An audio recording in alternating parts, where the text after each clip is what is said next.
World top rankings ఉన్న యూనివర్సిటీస్లో ఎలాంటి IELTS రాయకుండా ఫ్రీ ఎడ్యుకేషన్ అండ్ స్కాలర్షిప్ అందుకోవాలంటే కాంటాక్ట్ విదేశ్ కన్సల్ట్స్. నమస్తే, వెల్కమ్ టు ఐ డ్రీమ్. నేను మహేశ్వరి. మనతో పాటు ఉన్నారు దైవజ్ఞరత్న బ్రహ్మశ్రీ డాక్టర్ భార్గవ శర్మ గురుస్వామి గారు. ఈరోజు వారితో మాట్లాడి మనము అయ్యప్ప స్వామి యొక్క జన్మ నక్షత్రం ఏంటి, ఏ రోజు మనం అయ్యప్ప స్వామి జన్మ తేదీని సెలబ్రేట్ చేసుకోవాలి, అలాగే అయ్యప్ప స్వామి యొక్క జన్మ రహస్యం ఏంటి, వీటన్నిటి గురించి కూడా చాలా క్లియర్గా తెలుసుకునే ప్రయత్నం అయితే చేద్దాం. నమస్తే గురుగారు. నమస్కారం అమ్మా. స్వామియే శరణం అయ్యప్ప. స్వామి శరణమయ్యప్ప. గురుగారు, ఆ, మామూలుగా అయితే ఏప్రిల్ 14వ తేదీ వచ్చేసరికి అందరూ అయ్యప్ప స్వామి జన్మదినం అనేసి జరుపుకుంటూ ఉంటారు, పూజా కార్యక్రమాలు చేసుకుంటూ ఉంటారు. కానీ ఇప్పుడు మీరు చెప్తున్నారు మార్చ్ 25 హోలీ పౌర్ణమి రోజు అయ్యప్ప స్వామి యొక్క జన్మ తేదీని జరుపుకోవాలి అనేసి అంటూ ఉన్నారు. ఎందుకని అంటే ప్రతి సంవత్సరం మనం చూసుకున్నట్లయితే ఏప్రిల్ 14వ తేదీ జరుపుకోవడం ఆనవాయితీగా వస్తుంది. కానీ ఈసారి ఎందుకని మార్చి 25 హోలీ రోజు జరుపుకోవాలి, ఈ పౌర్ణమి రోజు అయ్యప్ప స్వామి యొక్క జన్మదినం అనేసి అంటున్నారు? మీరు అడిగినటువంటి ప్రశ్నలోనే బోల్డంత సమాధానం ఉందమ్మా. ఉమ్, ఇప్పుడు ఏప్రిల్ 14వ తారీఖు అనేటువంటిది వచ్చేటప్పటికి క్రీస్తు శకము, అంటే దీన్ని మనం ఇప్పుడు సామాన్య శకము అని కూడా మనం ఎక్కువగా ప్రస్తావిస్తూ ఉన్నాం. క్రీస్తు శకము అన్న తర్వాతనే ఏప్రిల్ నెల, జనవరి నెల, ఫిబ్రవరి నెల, ఇవన్నీ కూడా ఈ ఇంగ్లీష్ నెలలన్నీ కూడా క్రీస్తు తర్వాతనే మనకి ఉన్నాయి, కానీ అంతకు ముందు లేవు. ఉమ్, అయితే అయ్యప్ప క్రీస్తు తర్వాత జన్మించాడా? లేదు. జన్మించుంటే క్రీస్తుకి ఉన్నట్టుగా అయ్యప్పకి కూడా చారిత్రకమైనటువంటి ఆధారాలు బోళ్ళన్ని కనిపించాలి. ఉమ్, హరుడు పురాణ పురుషుడు, ఉమ్, హరి పురాణ పురుషుడు. పురాణ పురుషులలో దత్తాత్రేయుడి అవతారము పురాణ పురుషుడు. ఉమ్, ఆ దత్తాత్రేయుడి కాలంలో జన్మించినటువంటి అయ్యప్ప స్వామి మహిషి అనేటువంటి రాక్షస తత్వాన్ని సంహరించడానికి హరిహరులకి జన్మించినటువంటి ఆ అయ్యప్ప స్వామి క్రీస్తు శకములు, అంటే క్రీస్తు తర్వాత జన్మించినటువంటి వాడిగా ఉమ్, ఏప్రిల్ నెలలో ఫలానా తారీఖు నాడు పుట్టాడు, మే నెలలో పుట్టాడు, ఆగస్టులో పుట్టాడు, ఇవన్నీ కూడా అసలు వితండవాదం కిందికి వస్తాయి. ఉమ్, మన హైందవము అనేటువంటిది ఒక మతము కాదు, ఇది ఒక జీవన విధానము. హైందవము, హిందుత్వం అనేటువంటిది ఇది ఒక ధర్మము. ఈ హిందూ ధర్మము అనేటువంటిది పురాణాల కాలము నుంచి కూడా పరిఢవిల్లుతూ ఉన్నటువంటిది. ఉమ్, ఇందులో జన్మించినటువంటి అయ్యప్ప స్వామి అలాగే మిగతా దేవుళ్ళకి కూడా మనము పర్టిక్యులర్గా ఒక నెల, ఒక డేటు అనేటువంటిది ఉండదు. రాముల వారి జన్మం కావచ్చు, కృష్ణ జయంతి కావచ్చు, శంకరాచార్యుల వారు, ఉమ్, ఆఖరికి క్రీస్తుతో పాటు సమానంగా ఉన్నటువంటి శంకరాచార్యుల వారు జన్మించిన దానికి కూడా మనము డేట్ని వాడము, ఉమ్, తిదే వాడతాం. తిథిని వాడతాం. ఉమ్, ఆ తిథులు అనేటువంటిది మన హైందవ ధర్మములోని ఒక అభిన్నమైనటువంటి ఒక భాగము. ఉమ్, కానీ ఏప్రిల్ 14 అనేటువంటి మాటకి వచ్చినటువంటి విశేషం ఏంటి అని అంటే, మనకి గణితం ఏదైతే మన నక్షత్రాలు కానీ, మన రాసులు కానీ, వీటికి సంబంధించినటువంటి క్యాలిక్యులేషన్ని అచ్చ తెలుగులో గణితము అని అంటాం మనం. ఉమ్, ఆ క్యాలిక్యులేషన్స్ ప్రకారముగా ప్రతి 27 రోజులకు ఒక్కసారి చంద్రుడు అన్ని నక్షత్రాలని దాటుతాడు. ఉమ్, సూర్యుడు నెలకొక్కసారి రాశి మారుతాడు. ఉమ్, అంటే చంద్రుడు 27 రోజుల్లో అన్ని రాశులు మారుతాడు, సూర్యుడు నెలకొక్కసారి రాశి మారుతాడు. ఉమ్, బృహస్పతి సంవత్సరానికి ఒక్కసారి రాశి మారుతాడు, అంటే కాస్త మెల్లిగా ఆయన యొక్క మూమెంట్ ఉంటుంది. ఉమ్, శనీశ్వరుడు 2.5 సంవత్సరాలకు ఒక్కసారి రాశి మారుతాడు. ఉమ్, ఇలా ఒక్కొక్క గ్రహము ఒక నిర్ణీతమైనటువంటి సమయం ప్రకారంగా రాశులు మారుతుంది. మన దక్షిణ భారతదేశంలో ముఖ్యంగా తెలుగు రాష్ట్రాలకు వచ్చేటప్పటికి చాంద్రమానం, అంటే చంద్రుడి యొక్క మూమెంట్ని బట్టి మనము మన యొక్క నెలల్ని వాటిని నిర్ణయించుకుంటాం. ఉమ్, ద్రవిడము అంటే తమిళము కానీ, మలయాళము కానీ అటువైపు వెళ్ళేటప్పటికి, కేరళ వైపు వెళ్ళేటప్పటికి సూర్యుడి యొక్క మూమెంట్ని బట్టి రాసులను నిర్ణయిస్తారు. ఉమ్, మనకి మకర సంక్రాంతి ఎప్పుడు వస్తుందమ్మా? జనవరిలో. ప్రతి సంవత్సరము జనవరి 13, 14, 15 15 తారీఖులలో మనకి ఉమ్, మకర సంక్రాంతి వస్తుంది. మకర సంక్రాంతి అంటే ఏంటి? సూర్యుడు మకర మకర రాశిలోకి రాశిలోకి ప్రవేశించడం. ప్రవేశించడం. ఉమ్, అంటే ఎవ్రీ జనవరి 14th టైంలో సూర్యుడు మకర రాశిలోకి వస్తాడు. ఉమ్, మళ్ళీ జనవరి 14th రావడానికి మళ్ళీ 12 మంత్స్ పడుతుంది. ఉమ్. మళ్ళీ 12 మంత్స్కి మళ్ళీ సూర్యుడు మకర మకర రాశిలోకి రాశిలోకి వస్తాడు. వస్తారు. జనవరి 14 అంటే నెలకొక్కసారి రాశి మారుతాడు. ఉమ్, జనవరి 14వ తారీఖు నాడు మకర రాశిలోకి వచ్చినటువంటి సూర్యుడు దాదాపుగా ఫిబ్రవరి 14వ తారీఖు వచ్చేటప్పటికి 2వ వారం పూర్తయ్యేటప్పటికి కుంభరాశిలోకి, మార్చి 2వ వారం పూర్తయ్యేటప్పటికి మీనరాశిలోకి వస్తాడు. ఉమ్, ఏప్రిల్ 2వ వారం పూర్తయ్యేటప్పటికి సూర్యుడు వచ్చేటువంటి రాశి మళ్ళీ ద వెరీ ఫస్ట్ సైన్ ఉమ్, మేషరాశిలోకి వస్తాడు. ఉమ్. మేషరాశి అన్నింటికన్నా మొట్టమొదటి రాశి. అవును. ఈ సూర్యుడిని యొక్క గమనముతోటి వాళ్ళ యొక్క మిగతా వాటిని క్యాలిక్యులేట్ చేసుకునేటువంటి పద్ధతి ఏదైతే ఉందో అది ఎక్కువగా తమిళ, మలయాళ దేశాలలో ఉంటుంది. ఉమ్, మనము ప్రతి సంవత్సరము ఉగాది పండుగ ఎలాగైతే చేసుకుంటాం, మన ఉగాది పండుగ కూడా పర్టిక్యులర్ డేట్కి రాదు. ఉమ్. అవును. కానీ సూర్యుడు మాత్రం పర్టిక్యులర్ టైంలోనే రాశి మారుతాడు. ఉమ్, ఈ మలయాళం ముఖ్యంగా అయ్యప్ప స్వామి కొలువై ఉన్నటువంటి కేరళ రాష్ట్రము, తమిళనాడు రాష్ట్రంలోని దాదాపుగా దక్షిణ భాగము, అక్కడ సూర్యుడు మేషరాశిలోకి వచ్చినటువంటి రోజుని వాళ్ళు నూతన సంవత్సరంగా మార్చుకుని వాళ్ళు దాన్ని ఆ విధంగా పాటించి మనము ఉగాది చేసుకున్నట్టుగా వాళ్ళు విషు అనేటువంటి కార్యక్రమాన్ని చేసుకుంటారు. Um. So Vishu is the Ugadi for Keralites and Tamil Nadu. Tamilians. Um, వాళ్ళకి నూతన సంవత్సరం ప్రారంభం అప్పుడు. ఉమ్, ఆ నూతన సంవత్సరం ప్రారంభంలో అన్ని దేవాలయాల్లోనూ అత్యంత అద్భుతంగా పూజలు చేసుకుంటూ ఉంటారు. ఉమ్, ఇంకా అయ్యప్ప పుట్టినరోజుకు వచ్చేటప్పటికి ఫాల్గుణ మాసములో ఉత్తర ఫల్గుణి నక్షత్రము సమయములో ఆయన జన్మించటం జరిగింది. ఉమ్, ఫాల్గుణ మాసము కూడా మార్చి ఏప్రిల్ నెలల్లోనే టచ్ అవుతుంది. ఉమ్. సో అయ్యప్ప పుట్టినరోజు తెరిచి అలాగే విషుకి కూడా తెరవటం మూలంగా ఉమ్, ఆ విషు అనేటువంటిది అయ్యప్ప పుట్టినరోజు అనేటువంటి ఒక భ్రమలోకి, ఒక మూఢనమ్మకంలోకి జనాలందరూ రావటం జరిగింది. ఉమ్, కానీ మనము ఆ శబరిమల క్యాలెండర్ని గనక మనం ప్రతి సంవత్సరం ఏ రోజుల్లో తెరుస్తారు, ఏ రోజుల్లో మూస్తారు, ఆ తెరిచేటప్పుడు ఏ విశేషం మూలంగా తెరుస్తున్నారు అనేటువంటిది వాళ్ళు ప్రింట్ చేసేటువంటి డైరీలలో ఉంటుంది. ఉమ్, అది మనం శబరిమల యాత్రకి వెళ్ళినప్పుడు కొనుక్కొని తెచ్చుకొని చూస్తే ఉమ్. ఖచ్చితంగా మార్చి ఎండింగ్లో విషు అనేటువంటి ప్రోగ్రాం వేరే ఉంటుంది. ఉమ్, అప్పుడు తెరిచేటువంటి టైమింగ్స్ వేరే ఉంటాయి, ఆ రోజులు వేరే ఉంటాయి. అలాగే పంగుని ఉత్తరం అనేటువంటి మాట రాసి ఆ 3 రోజులు కూడా దేవాలయం తెరిచి ఆరట్టు అంటే విశేషమైనటువంటి ఉత్సవాలు, పూజలు, స్వామివారి ఊరేగింపు ఇవన్నీ కూడా చేస్తారు. ఉమ్, సో ఈ పంగుని ఉత్తరం అనేటువంటి డేట్ మాత్రం ఎప్పుడూ మారుతూనే ఉంటుంది. ఉమ్. మీరు అడిగారు ఇందాక ఈ పౌర్ణమి రోజు వచ్చింది హోలీ ఉమ్. నాడు ఎప్పుడు అవును. అలాగే వస్తుందా అన్నట్టు. కానీ కాదండి. ఉమ్. ఈ సంవత్సరం మారుతూ ఉంటుంది. మాత్రమే 25 మార్చ్ ఉమ్, పంగుని ఉత్తరము, ఉత్తరా నక్షత్రము, అలాగే ఈ యొక్క హోలీ పండుగ కలిసి రావటము, ఆ పౌర్ణమి కలిసి రావటము జరిగింది. కానీ ఉమ్, ఖచ్చితంగా హోలీ పండుగ రోజే మళ్ళీ అయ్యప్ప పుట్టినరోజు అనేటువంటి మాటని కూడా మనము చెప్పము. చెప్పము. మనకి తిథులు ఎలాగైతే ముఖ్యమో చాంద్రమానము, చంద్రుడి యొక్క మూమెంట్ తోటి మనము చేసుకునేటువంటి ఉత్సవాలు ఏవైతే ఉంటాయో వాటికి తిథులు ఎలా ముఖ్యమో ఉమ్, ఈ మలయాళము, తమిళము అటువైపు నక్షత్రాలు చాలా ముఖ్యం. ఉమ్. మీరు ఇక్కడ పూజ చేసుకుంటే ఏదన్నా దేవాలయాల్లోకి వెళ్ళి పూజ చేసుకుంటే వాళ్ళు ఏమడుగుతారు, మీ పేరేంటి, మీ గోత్రం ఏంటి అని అడుగుతారు. అవును. అదే మీరు మదురైయో లేకపోతే రామేశ్వరము, ఇంకా తిరుత్తణి, పళని ఇలాంటి దేవాలయాలకి, శబరిమలకి అక్కడికి వెళ్ళి పూజ చేయించుకుంటే మీ పేరు అడుగుతారు, ఉమ్, మీ నక్షత్రం అడుగుతారు, గోత్రం అడగరు. ఉమ్, నక్షత్రంకి చాలా ఇంపార్టెన్స్ ఉంటుంది అక్కడ ఉమ్, పూజలలో.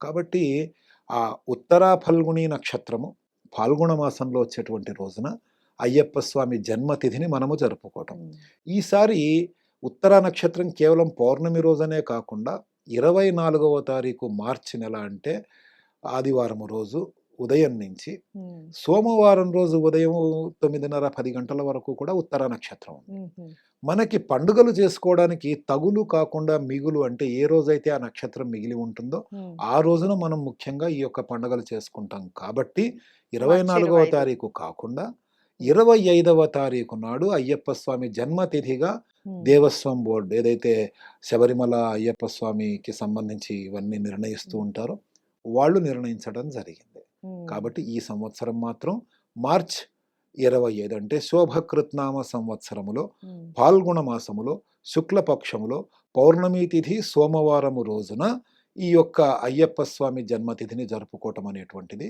సంప్రదాయము, అది విధానం. ఏప్రిల్ 14 మాత్రం కాదు. కాదు. ఎందుకు కాదు అంటే, మళ్ళీ ఆఖరిగా ఇంకోసారి అందరి మనసుల్లోకి ఈ యొక్క పాయింట్‌ని చేరవేయటం కోసం నేను మళ్ళీ చెప్తున్నాను. క్రైస్తవము కన్నా ముందు పుట్టినటువంటిది హైందవ హైందవము. సంస్కృతి. హైందవములో తిథులు, నక్షత్రాలు, వారాలు, వర్జ్యాలు, తెలుగు మాసాలు ఏవైతే హైందవ మాసాలు ఉంటాయో వీటికే ప్రాధాన్యము. అయ్యప్ప యేసుక్రీస్తు తర్వాత జన్మించినటువంటి శక్తి కాదు. కాబట్టి ఏప్రిల్ 14 అనేటువంటి మాటని హిందువులందరూ, ముఖ్యంగా అయ్యప్ప స్వామి బంధువులందరూ కూడా దీన్ని ఏప్రిల్ 14 అనేటువంటి మాటని విస్మరించి, పాల్గొన మాసంలో ఉత్తర నక్షత్రం రోజున ప్రతి సంవత్సరము అయ్యప్ప స్వామి జన్మతిథిని జరుపుకుంటే చాలా శ్రేయోదాయకంగా ఉంటుంది. ఉత్తమమైన ఫలితాలని పొందగలుగుతారు. అంటే తిథుల ప్రకారం జరుపుకోవాలి. తిథుల ప్రకారము, నక్షత్రం ప్రకారము, మ్మ్. మాసం ప్రకారము మ్మ్. జరుపుకోవాలి. ఓకే. అయితే గురుగారు ఇప్పుడు సందర్భం వచ్చింది కనుక ఏంటి అని అంటే ఇప్పుడు ఇంతకు ముందు చాలా మంది కూడా చెప్పారు కానీ ఒక క్లారిటీ అయితే లేదు. ఏంటి అంటే అయ్యప్ప స్వామి యొక్క జన్మ రహస్యం గురించి ఎప్పుడు ఒక పెద్ద ప్రశ్నగానే మిగిలిపోతోంది.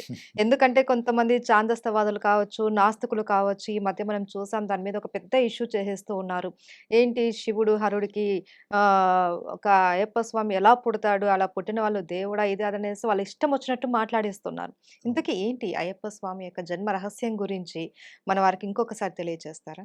తప్పకుండానమ్మా. చాలా ముఖ్యమైనటువంటి సమాచారం మనము మన యొక్క ఈ అయ్యప్ప స్వామి పుట్టినరోజు సందర్భంగా దీని గురించి మాట్లాడుకోవటం అనేటువంటిది కూడా చాలా విశేషం. అవును. గత 2 సంవత్సరాల క్రిందట ఒక వ్యక్తి, ఇంక పేర్లు అవి అందరికీ తెలిసినవే, ఉమ్, అడగటం జరిగింది. మగవాడైనటువంటి శివుడికి, మగవాడైనటువంటి విష్ణుమూర్తికి అయ్యప్ప స్వామి ఎలా జన్మించాడు అనేటువంటి విషయాన్ని అడిగి, ఆయన ఎలా దేవుడయ్యాడు నాకు అంటే అంటే కొంచెం ఆయన యొక్క వ్యవహారం కూడా అడిగేటప్పుడు కొంచెం హాస్యాస్పదంగా అండ్ అవహేళనగా. అవహేళనగా అని కాకుండా ఓ మాట చెప్పాలంటే అవహేళన చేస్తున్నాను అని అతను అనుకొని ఉండొచ్చు. కానీ ఆ సమయంలో స్టేజ్ మీద చూస్తూ ఉంటే, అతన్ని ఆ యొక్క వీడియో చూస్తూ ఉంటే, చీప్ కమెడియన్స్ ఏ విధంగా అయితే సినిమాల్లో చేస్తూ ఉంటారో అలాంటి మ్మ్. కమెడియన్ పార్ట్ ఆయన పోషిస్తున్నాడు అని అనుకున్నాను. కానీ చాలా హైందవులలో చైతన్యం రావాల్సినటువంటి ప్రశ్నని, అయ్యప్ప భక్తులలో చైతన్యం రావాల్సినటువంటి ప్రశ్నని అతను అడిగాడు. ఉమ్, అడిగినందుకు చాలామందికి కోపం వచ్చింది, ధర్నాలు చేశారు, పాపం ఆ వ్యక్తిని కొట్టారు, పరిగెత్తించారు. పాపం అనే మాట ఎందుకు అంటున్నాను అని అంటే, అతను బయటపడ్డాడు. ఉమ్, ఎలా అయ్యాడో చెప్పండి అని చెప్పి. ఉమ్, కానీ కొన్ని కోట్ల మంది అయ్యప్ప స్వామిని ఆరాధిస్తున్నటువంటి స్వాములు బయటపడట్లేదు. ఉమ్, కానీ వాళ్ళ మనస్సుల్లో ఈ ప్రశ్న వస్తే సమాధానం ఎక్కడుంది? ఉమ్, వాళ్ళకి వాళ్ళు సమాధానం చెప్పుకోవాలి. అయితే సర్వాంతర్యామి, సర్వజ్ఞుడు అయినటువంటి ఆ పరమేశ్వరుడు ఆ అయ్యప్ప స్వామి కన్నా మనకెక్కువేం తెలియదు. ఉమ్, ఆ వ్యక్తి అలా మాట్లాడడానికి కారణము కూడా ఆ భగవంతుడు, ఆ స్వామి అని నేను అనుకుంటున్నా. ఉమ్, ఆయన అలా మాట్లాడడం మూలంగానైనా సరే, నిజమైనటువంటి తన భక్తులు ఎవరైనా సరే, తనని నమ్మినటువంటి వాళ్ళు, తనని నమ్ముతున్నటువంటి వాళ్ళు, తనని ఆరాధిస్తున్నటువంటి వాళ్ళు ఎవరైనా సరే, ఆ ప్రశ్నకి సమాధానం తెలుసుకునే ప్రయత్నం చేసి వాళ్ళని వాళ్ళు ఉద్ధరించుకుంటారేమోననేటువంటి సంకల్పం భగవంతుడిది కావచ్చు. కాబట్టే ఆ వ్యక్తితో అలా మాట్లాడించాడేమో. ఉమ్. ఎందుకంటే శివునాజ్ఞ లేకపోతే చీమ కూడా చీమైన కుట్టదు కదా. కుట్టదు అంటారు. కానీ ఒక దశాబ్దమున్నర కిందటి నుంచి అదేంగోలో తెలియదు కానీ మన భారతదేశాన్ని గొర్రెల కాపరులు పరిపాలిస్తూ ఉండడం మూలంగా మన వాళ్ళందరూ గొర్రెల్లాగా తయారైపోయారు. ఉమ్, ఉమ్, ఆలోచించడం అనేటువంటిది లేదు వాళ్ళకి. ఉమ్, లేకుండా ఆచరిస్తూ వెళ్ళిపోవటమే. ఆ ఉమ్, పక్క గొర్రె ఎలా చేసిందో వీళ్ళు అలా చేయటమే. వాడు అడిగినందుకు వాడి మీద కోపం తెచ్చుకున్నారు. కానీ వాడు అడిగిన దాంట్లో అర్థం ఏమన్నా ఉందేమో మనం ఆ సమాధానం తెలుసుకుంటే భవిష్యత్తులో ఇంకోడు ఎవ్వడు కూడా ఆ ప్రశ్న అడగడు కదా అడిగినా అనేటువంటి మనం సమాధానం సమాధానం చెప్పగలం. చెప్పగలము కదా ఉమ్, అనేటువంటి జిజ్ఞాస, తెలుసుకోవాలనేటువంటి తపన ఎవరిలోనూ కనిపించాల. ఉమ్, ఈ రోజున మీరు అడిగారు. మీరు అడిగినటువంటి కారణం చేతనైనా సరే కనీసం ఒక 10 మంది స్వాముల్లో, అయ్యప్ప భక్తులలో ఆ యొక్క మార్పు వచ్చి సమాధానాన్ని గుర్తుపెట్టుకొని రేపొద్దున ఎవడడిగినా సరే కుక్క కాటుకి చెప్పు దెబ్బ అన్నట్టుగా సమాధానం చెప్పేటువంటి చైతన్యం రావాలని ఆ భగవంతుణ్ణి ప్రార్థిస్తూ సమాధానం చెప్తున్నాను. చెప్పండి గురుగారు. సైన్స్ అనేటువంటిది విదేశాలలో, అమెరికాలో ఎన్నో చోట్ల ఇప్పుడు అభివృద్ధి చెందిందేమో. ఉమ్, కానీ మన భారతదేశములో చరకుడు కానివ్వండి, ఇంకా అలాంటి ఎంతోమంది మునులు కానివ్వండి, విరిగిన ఎముకలను అతుకుపెట్టటము అండ్ దాన్నేమంటారంటే చర్మము కాలిపోతే మళ్ళీ దాన్ని ఏం చేస్తారు? ఇప్పుడు ఇంగ్లీష్‌లో ఏదో అంటారు గదండీ! Plastic surgery. ప్లాస్టిక్ సర్జరీలు చేయటం ఇలాంటివన్నీ ఉన్నాయి గదా! కంటికి సంబంధించినటువంటి అనారోగ్యాలు. హ్మ్. ఇలాంటివన్నీ కూడా మహాభారత కాలము కన్నా ముందు నుంచే అభివృద్ధి చెందాయి మన యొక్క హైందవ ధర్మములో. హ్మ్. ఆయుర్వేదో అమృతానాం అంటారు అందుకే. హ్మ్. ఆయుర్వేదం పంచమ వేదం. మహాభారతం తర్వాత అంతటి శక్తి కలిగినటువంటిది ఆయుర్వేదం. హ్మ్. వేదాలతో సమానమైనటువంటిది. అదొక ఆరోగ్య సూత్రము. హ్మ్. అది ఎప్పటినుంచో కొన్ని తరాలుగా, కొన్ని శతాబ్దాలుగా, కొన్ని సహస్రాబ్దాలుగా మన హైందవ ధర్మములో ఉంది. హ్మ్. దానికి ఉదాహరణ ఏంటి అనంటే భారతములో కుంభ సంభవుడు ఎవరినంటారు? ద్రోణాచార్యుడినంటారు. హ్మ్. కుంభ సంభవుడు అంటే ఏంటి? కుంభము అంటే కుండ.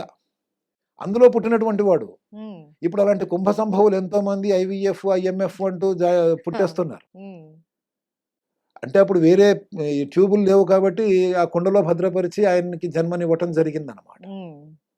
అంటే ఎంత అడ్వాన్స్డ్ టెక్నాలజీ మహాభారత యుగం కాలంలోనే ఉంది అనేటువంటిది అవును. మనము తెలుసుకోవాలి. హ్మ్. అలాంటి టెక్నాలజీ లేకుండానే శారీరకంగా కలవకుండానే ద్రౌపదీదేవి తన యొక్క కుమారులని కన్నదా?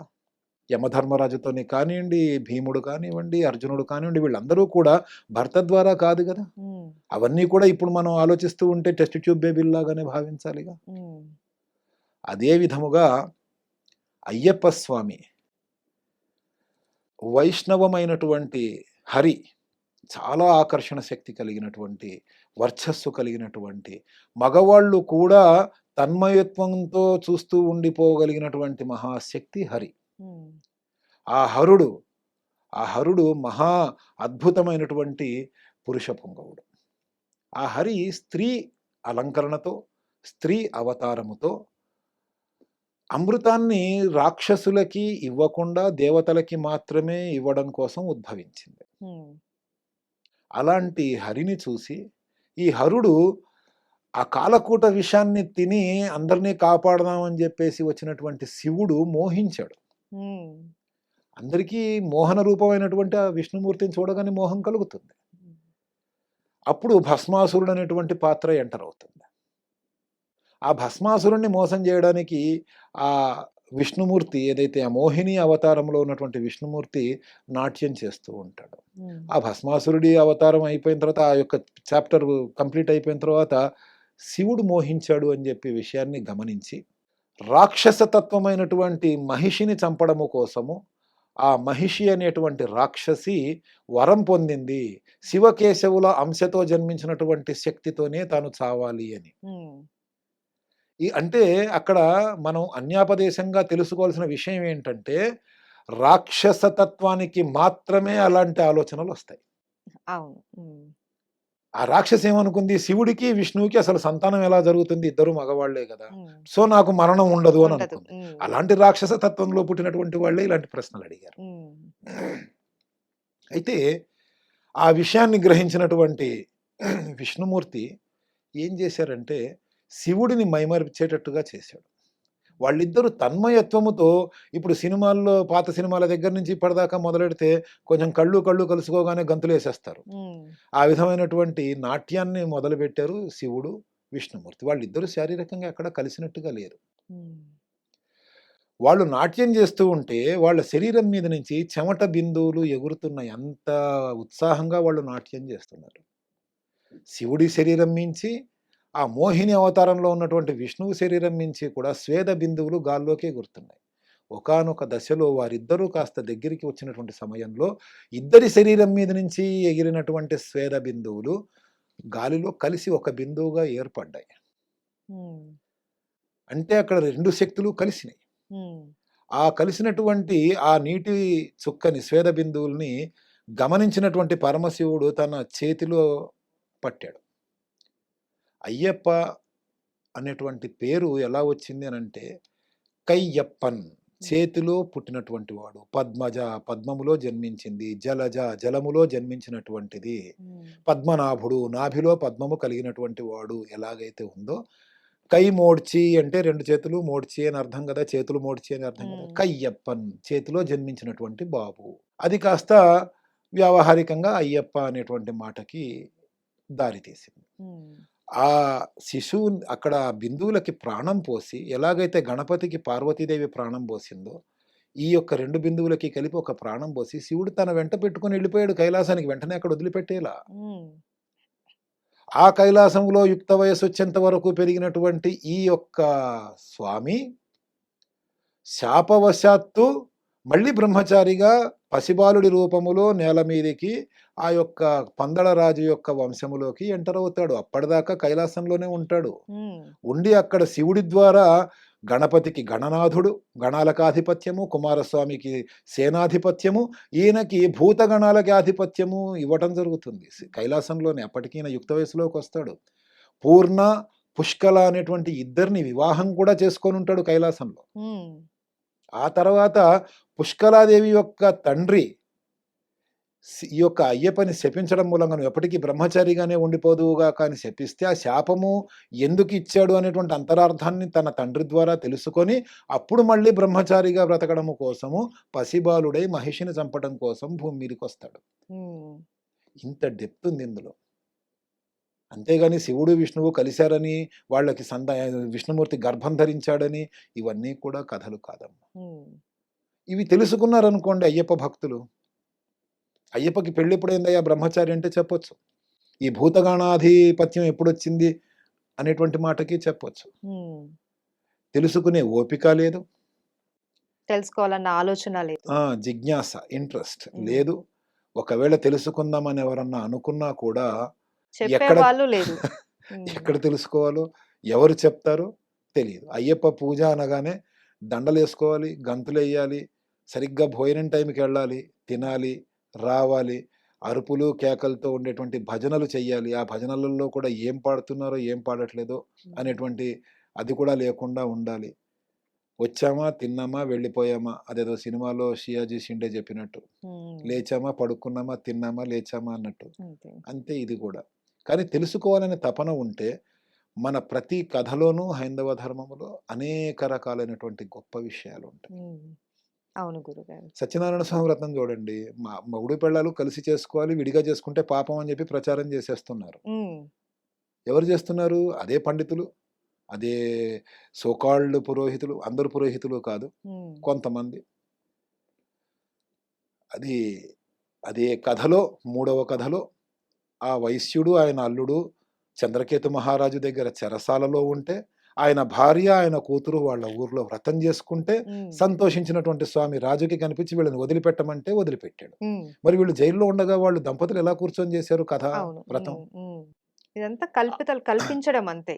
అడగక్కర్లేదు. ఈ కథ విన్న తర్వాత ఒక్కళ్ళు చేసుకోవాలా, ఇద్దరం కలిసి చేసుకోవాలా, ఒకళ్ళు చేసుకుంటే పాపమా, తప్పా అని అడగక్కర్లా. హ్మ్. చేసుకోవచ్చు అని కథలో మనకి చాలా క్లారిటీగా అవును. తెలుస్తుంది. హ్మ్.